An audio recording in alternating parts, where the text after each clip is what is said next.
Welcome back to this session and good evening to all of you.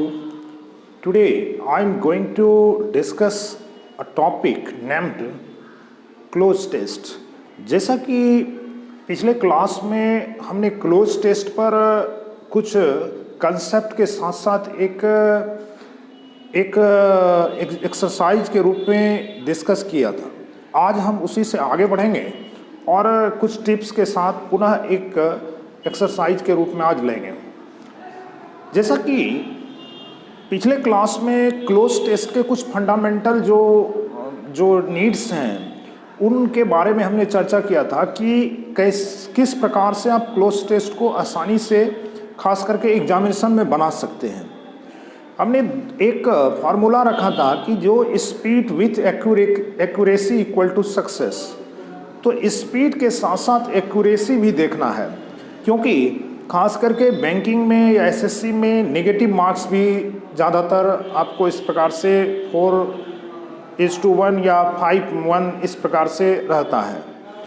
तो वहाँ पर आपको नेगेटिव मार्किंग को ध्यान में रखते हुए काम करना है। तो आज हम जिसे कि क्लोज टेस्ट में सबसे पहले आप दिए गए क्वेश्चन को कंप्लीटली पढ़ेंगे, पढ़ के उसको फिल इन द ब्लैंक सहित पढ़ेंगे और एक लमसम आइडिया जनरेट करेंगे कि वो किसके बारे में, वो पैराग्राफ जो दिया गया है वो किसके बारे में लिखा गया है, और साथ ही साथ उस पैराग्राफ से आप 1 से 2 या 3 क्वेश्चन का जो आंसर है उसको भरने का प्रयास करेंगे। इससे क्या होता है कि जब आप कुछ अपने लॉजिक के आधार पर फिलअप कर लेते हैं तो उसमें जो रेस्ट बचता है उसके लिए लॉजिक मिल जाता है। कभी भी दिए गए क्वेश्चन को, खास करके क्लोज टेस्ट के क्वेश्चन का आंसर कभी भी पार्शियली नहीं चेक करना है। जब भी करेंगे तो कंप्लीट पूरे पैसेज, पूरे पैराग्राफ को पढ़ते हुए उसके रिगार्डिंग में आंसर को फिलअप करेंगे। यानी कि अगर सेंटेंस के अनुसार से हम क्वेश्चन को खोजना चालू करते हैं तो वो गलत होगा, क्योंकि वो जो आपको ऑप्शन दिए जाते हैं वो काफ़ी माइन्यूट डिफरेंस से होते हैं।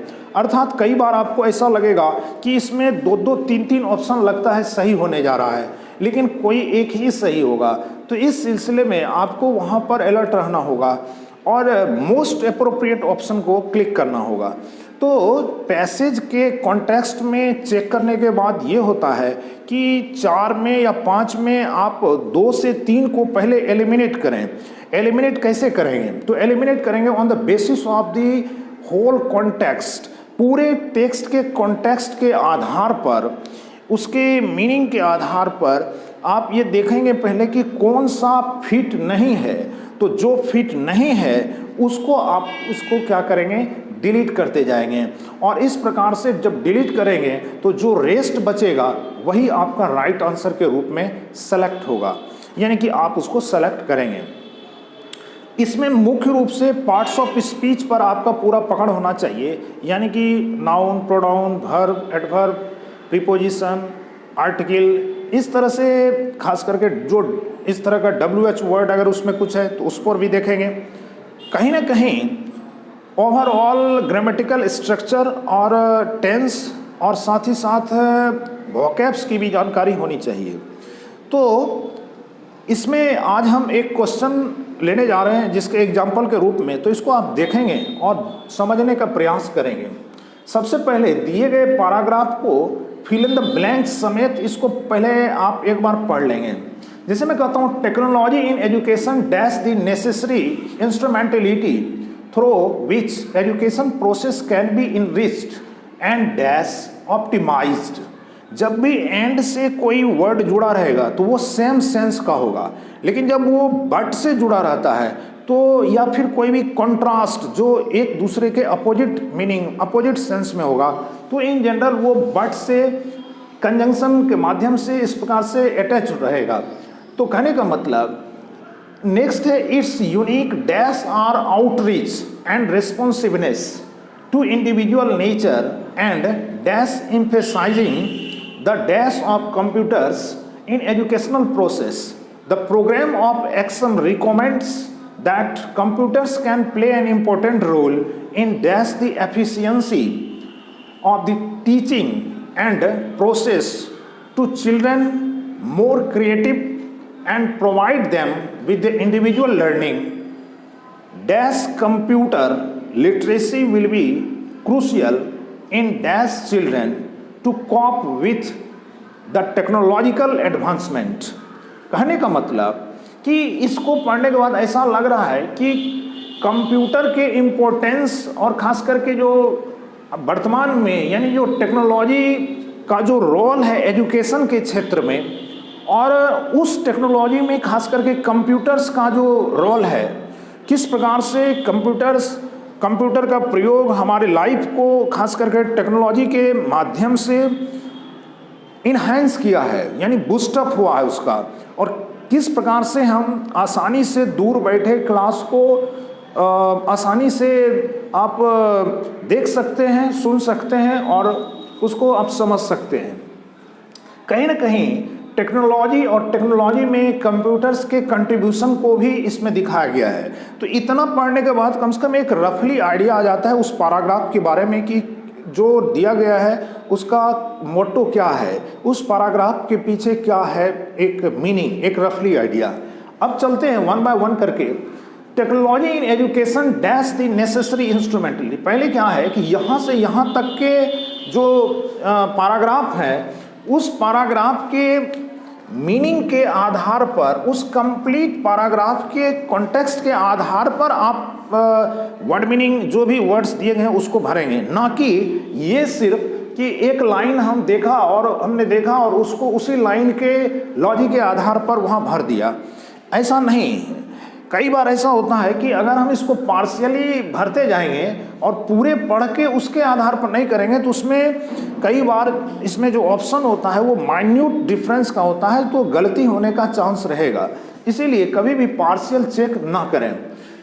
जिस तरह से अभी हमने टेक्नोलॉजी के इसमें एक तरह से अगर देखें तो technology in education dash the necessary instrumentality, तो इसमें क्या होगा, तो कहने का मतलब कि इस क्रम में शिक्षा में जो तकनीक का प्रयोग हम करते हैं वो डैश द नेसेसरी इंस्ट्रूमेंटलिटी। डैश यानी क्या करता है, पाता है, एक्सप्लोर करता है, सुझाव देता है या फिर प्रदान करता है। तो शिक्षा में हमें क्या करता है, तो टेक्नोलॉजी यानी उसकी एफिशिएंसी को बढ़ाने का भी कार्य करता है, और वो हमें आवश्यकता अनुसार इंस्ट्रूमेंटलिटी का मतलब यहाँ इंस्ट्रूमेंट होता उपकरण, और उस चीज़ से हमें उसका फायदा मिलता है। तो कहने का मतलब हमें मिलता है, वी गेट। तो यहाँ पर गेट भी है और प्रोवाइड्स भी है। तो इस सेंस में एजुकेशन पाता नहीं बल्कि टेक्नोलॉजी प्रोवाइड्स करता है, यानी प्रदान करता है। तो पहले नंबर का क्वेश्चन का आंसर आपका प्रोवाइड्स। इसी तरह आगे बढ़ते हैं। Through which educational process can be enriched and, अब देखिए इनरिच्ड यानी कि एक तरह से देखा जाए तो उसको उस लायक बनाता है, अर्थात उसकी एफिशिएंसी को बढ़ाने का भी काम करता है। एंड से जुड़ा हुआ जब भी कोई दो वर्ड है तो वो सेम सेंस का रहेगा, अर्थात पॉजिटिव है तो पॉजिटिव, नेगेटिव है तो नेगेटिव। तो यहाँ पर हम इससे देख सकते हैं ऑप्टिमाइज्ड है। ऑप्टिमाइज होता है किसी चीज़ को ऑप्टिमाइज करना, यानी ऑप्टिमम लेवल में ले जाना, अर्थात उसको बढ़ाना। तो यहाँ पर इनरिच्ड एंड डैश ऑप्टिमाइज्ड। तो दूसरा नंबर में हम ये देखें किस चीज़ को ऑप्टिमाइज करेगा। तो एक प्रकार से देखा जाए तो एजुकेशन की जब बात होती है तो लर्निंग हमारा होता है, तो लर्निंग माने सीखने की प्रक्रिया जो है उसको ऑप्टिमाइज करता है। तो यानी कि दो नंबर जो है थिंकिंग भी है, टाइमिंग भी है, टीचिंग भी है और लर्निंग भी है। तो लर्निंग हमारा राइट आंसर के रूप में क्लिक होगा। इसी प्रकार से its unique dash are outreach and responsiveness, है ना, टू इंडिविजुअल नेचर एंड। तो कहने का मतलब अब इस सेंस में अगर इसको देखते हैं तो इसके जो यूनिक क्या है, तो यूनिक फीचर्स हो सकता है। तो अब आएंगे इस पर देखेंगे तो 3 नंबर में हम देखते हैं इट्स यूनिक क्या, तो स्टेप्स की इस मैसेज, स्टेप्स यहाँ नहीं होगा, मैसेज भी कोई इस तरह से सूटेबल नहीं है, तो टॉपिक कोई तो इसका है नहीं, तो फिर बचा क्या। तो इस केस में यहाँ पर अगर देखा जाए तो इट्स यूनिक कंट्रीब्यूशन, कंट्रीब्यूशन का मतलब होता है देन, यानी कि उसका क्या है कहने का मतलब समाज में उसका क्या देन है। तो its unique contributions are outreach and responsiveness to individual nature, यानी कि एक व्यक्तिगत रूप से उसके प्रकृति, उसके स्वभाव के अनुसार होता है। And dash emphasising the dash of computers. तो यहाँ पर आप ये देखेंगे कि किस चीज़ को एम्फेसाइज करता है, तो जो उसकी आवश्यकताएं हैं उसको आउटरीच करता है। And responsiveness to individual nature and dash, है ना, एम्फेसाइजिंग, कहने का मतलब कि यहाँ पर आपको इस तरह से नेचर एंड किस चीज़ को एम्फेसाइज करता है। तो आप यहाँ पर देखेंगे कि उसकी आवश्यकताओं को, आवश्यकता एसेंशियल ये नहीं है, लेकिन यहाँ पर नीड्स के रूप में दिया है। नीड्स, टाइप्स, स्टेप्स, जील। जील हमारा सुपरफ्लुअस है, टाइप्स मीन्स प्रकार होता है, स्टेप्स मीन्स कोई कदम। यहाँ पर तो नीड्स आपका यहाँ ज़्यादा सूटेबल है। तो मेरे ख्याल से यहाँ पर nature and needs emphasizing the dash of computers. तो 5 नंबर में आपको यदि आते हैं 5 नंबर में, तो इस केस में अगर देखा जाए तो आप फंडामेंटल भी है, रोल भी है, गोल भी है और टाइप भी है। तो 5 नंबर में यानी 5th नंबर में हम इसका क्या देंगे आंसर। तो यहाँ पर एक तरह से देखा जाए तो emphasizing the dash of computers, computer की किस चीज़ को वो एम्फेसाइज करता है। एम्फेसाइज मतलब जोर देता है, यानी कि उसको ज़्यादा से ज़्यादा फोकस्ड करता है। तो यहाँ पर emphasizing the dash of computers, तो यहाँ पर कंप्यूटर के गोल को नहीं, कंप्यूटर के टाइप को नहीं, कंप्यूटर के रोल को होगा। क्लियर। तो यहाँ पर 5th नंबर में रोल होगा। क्लियर। 6 नंबर में आते हैं, इसी प्रकार से आगे बढ़ते जाएंगे। तो नेक्स्ट में जो है इस तरह से यहाँ तक आने के बाद देखिए इन एजुकेशनल प्रोसेस, यानी कि emphasising the role of computers, that computers can play an important role in dash the efficiency। तो in dash the efficiency, तो बूस्टअप भी है, सेटअप भी है, इंचेंटिंग भी है। तो यहाँ पर 6 नंबर में होगा can play an important role in enhancing the efficiency, यानी उसकी क्षमता को बढ़ाने का कार्य करता है। तो enhance एक वर्ड होता है, तो enhancing 6 नंबर का enhancing हो जाएगा। Enhancing the efficiency of the teaching and dash process to dash children more creative। तो यहाँ पर and dash कहने का मतलब कि किस प्रोसेस को, किस विधि को करता है। तो वहाँ पर टीचिंग प्रोसेस को या लर्निंग प्रोसेस को, क्रिएटिंग और मॉडल तो सुपरफ्लुअस है, इसमें तो फिट नहीं बैठ रहा है। तो लर्निंग प्रोसेस होगा या टीचिंग प्रोसेस। तो चूंकि पढ़ाने के तरीके के बारे में बात हो रहा है, तो इस तरह से अगर देखा जाए तो कहीं ना कहीं देखिए टीचिंग मीन्स होता है यहाँ पढ़ाना, लर्निंग मीन्स होता है सीखना। तो पहले यहाँ पर कोई सीखने की बात हो रही है, तो लर्निंग प्रोसेस की बात हो रही है। तो कहने का मतलब कि इस तरह से अगर देखा जाए तो लर्निंग ज़्यादा सुटेबल है। टीचिंग तब होता जब कोई पर्टिकुलर व्यक्ति किसी चीज़ को पढ़ा रहा है, बता रहा है। तो यहाँ पर कंप्यूटर के सेंस में, इन जनरल सेंस में लर्निंग का प्रयोग ज़्यादा सूटेबल है। लर्निंग और टीचिंग में लर्निंग ज़्यादा सूटेबल है। इसीलिए and learning process to dash children, to क्या करता है, यानी बच्चे को क्या करता है, तो to make children more creative, यानी कि बच्चे को ज़्यादा क्रिएटिव बनाता है। क्रिएटिव मतलब वो सोच सकता है, यानी कि उसको उस लायक बनाने का कार्य करता है, खास करके। And provide them with the individual learning dash computer literacy will B. अब देखिए यहाँ पर and provide them with the individual learning, है ना, डैश कंप्यूटर। तो 9 में अगर देखा जाए तो वर्ड के हिसाब से क्या होना चाहिए, तो लर्निंग डैश कंप्यूटर्स। तो learning environment computer, teaching computer, needs computer.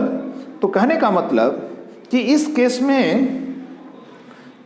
में यहाँ पर लर्निंग इन्वायरमेंट कंप्यूटर, कहने का मतलब कि एक प्रकार से लर्निंग नीड्स कंप्यूटर।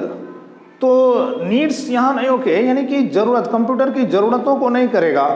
एक प्रकार से यहाँ देखा जाए तो इन्वायरमेंट के सेंस में एक तरह से इसका आएगा। क्लियर? लास्ट में इस तरह से अगर देखते हैं कि literacy will be crucial in dash children, तो इन डैश चिल्ड्रेन तो क्या हो जाएगा यहाँ पर, तो in dash children to cope with the technological advancement, तो इन प्रोवाइडिंग चिल्ड्रन, क्योंकि टीचिंग चिल्ड्रन तो नहीं होगा यहाँ पर, टीच डायरेक्ट कोई पढ़ा नहीं रहा है, बता नहीं रहा है, तो प्रदान करता है, तो यहाँ पर प्रोवाइडिंग ज़्यादा सूटेबल है इस केस में। इसीलिए आपका ये आंसर लास्ट में जाएगा, क्योंकि यहाँ पर भी हमने एक जगह यूज किया है कि जैसे यहाँ पर education provides the necessary instrumentality, तो उसी प्रकार से लास्ट में यहाँ पर children to cope with the, यहाँ पर इंडिविजुअल लर्निंग, और यहाँ पर जैसे कि environmental computer literacy will be crucial in providing children, यानी कि उस चीज को प्रदान करने में, इन प्रोवाइडिंग चिल्ड्रन, बच्चे को, to cope with the technological advancement, जो टेक्नोलॉजी का जो एडवांसमेंट यानी विकास जो हो रहा है उस क्षेत्र में उसको आगे बढ़ने में मदद करने का भी कार्य करता है। कहने का मतलब उस लायक उसे बनाने का भी कार्य करता है। कॉप अप शब्द होता है किसी भी चीज को उस लायक बनाना जिस लायक या जिस चीज की उसको डिमांड है। तो कहने का मतलब to cope up with the technological advancement, जो तकनीकी विकास हुआ है उस तरह से उसको उस लायक फिट करना, अर्थात उस लायक बनाना। यहाँ पर इस तरह से एक क्वेश्चन को वन बाय वन करके आप जो है, सबसे पहली बात है कि इसमें एलिमिनेशन प्रोसेस की बहुत बड़ी भूमिका होती है कि जो ऑप्शन आपको सूटेबल नहीं लग रहा हो पहले उसको आप ये देखें। जैसे मैंने इस चीज़ को लिया तो इसमें पहले हम ये देखेंगे कि कौन कौन ऑप्शन नहीं हो सकता है, तो जो नहीं हो सकता उसको पहले डिलीट कर देंगे और जो रेस्ट बचेगा वो आपका ऑटोमेटिक आंसर के रूप में सेलेक्ट हो जाएगा। क्लियर? तो मैं समझता हूँ आज के लिए एक छोटा एक्सरसाइज के रूप में हमने यहाँ पर डिस्कस किया है, इसको आप देखने का कार्य करेंगे। नेक्स्ट हम फर्दर कुछ एग्जाम्पल के साथ प्रस्तुत यहाँ पर कुछ अलग जो लेक्चर के रूप में रहेगा। तो आज के लिए इतना ही। So thank you very much.